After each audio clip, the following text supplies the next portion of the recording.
वकील बहू। जनक पेशे से एक बहुत अच्छी वकील थी, लेकिन कहते हैं ना, बहू कितनी भी बड़ी तोप क्यों ना हो, सास के सामने तो भीगी बिल्ली ही होती है। अरे जनक, क्या बात है, आज रोटी नहीं मिली अभी तक। ये तेरा कोर्ट नहीं है जो आज फैसला ना हुआ तो कल की तारीख मिल जाए। रोटी तो रोज वक्त में चाहिए। हाँ माँ जी, रोटी तो कब की बन गई, मैंने आपको कहा तो खाना खाने के लिए, आपने शायद सुना नहीं होगा। ओहो, जज नहीं हूँ मैं तेरे कोर्ट की, सास हूँ सास। कोई दलील फालतू की मत देना यहाँ। बहुत जानती हूँ मैं इन वकीलों को, अपनी बात ऊपर रखने के लिए झूठ बोलने में जरा भी नहीं सोचते। तभी वहाँ जनक के ससुर आ जाते हैं। अरे भाग्यवान, क्यों बेचारे के काम को कोसती रहती है हमेशा। मैं भी तो था वहाँ जब ये आई थी तुझे रोटी खाने को बुलाने के लिए।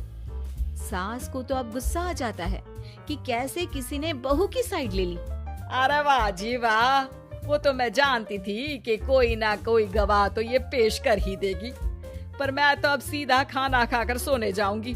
मुझे आदत नहीं है किसी से बहसा बहसी करने की। पता नहीं कैसे ये वकील इतना दिमाग लगाकर खुद तो झूठ बोलते ही हैं, साथ में झूठे गवाह भी ले आते हैं।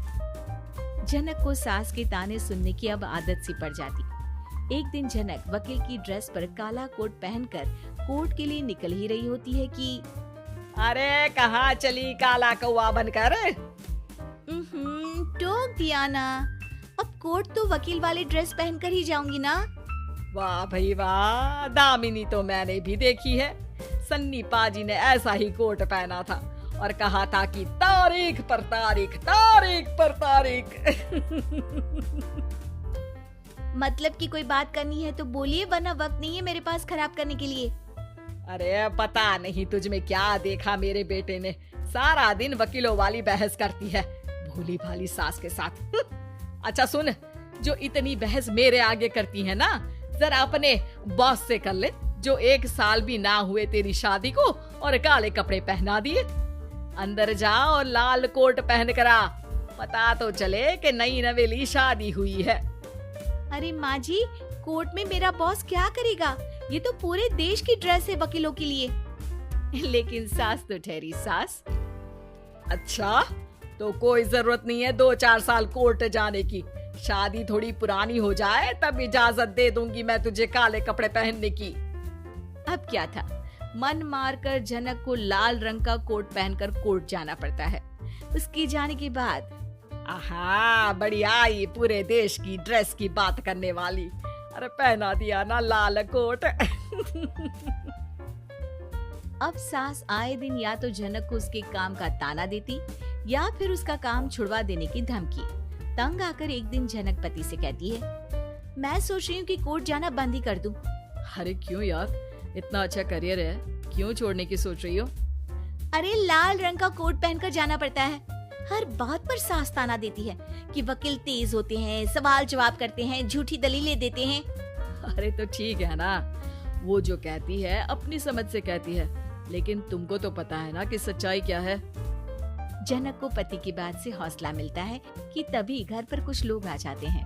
अरे आइए पंच साहब, कैसे आना हुआ? अरे भाई साहब, सुना है कि आपकी बहू वकील है। तभी वहाँ सास आ जाती है।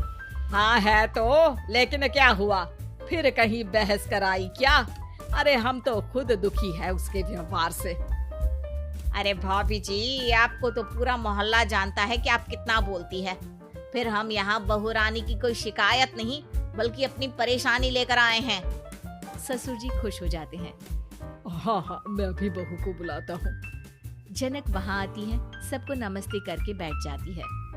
बहू रानी, हमारे गांव में बड़ी मुसीबत आ गई है। अब तो पूरे गांव की जिम्मेदारी मानो तुम्हारे कंधों पर है। अरे ना, इससे तो घर की जिम्मेदारी पूरी नहीं होती, ये गांव की जिम्मेदारी क्या लेगी? भाभी जी, आप चुप हो जाओ, यहाँ पढ़े लिखे लोगों की बात हो रही है। आप जाओ, जरा रसोई से सबके लिए चाय लेकर आओ। मैं कॉफी लूंगी। हाँ, वकील साहिबा के लिए कॉफी। सास सर पैर सब पटक कर वहाँ से निकल जाती है।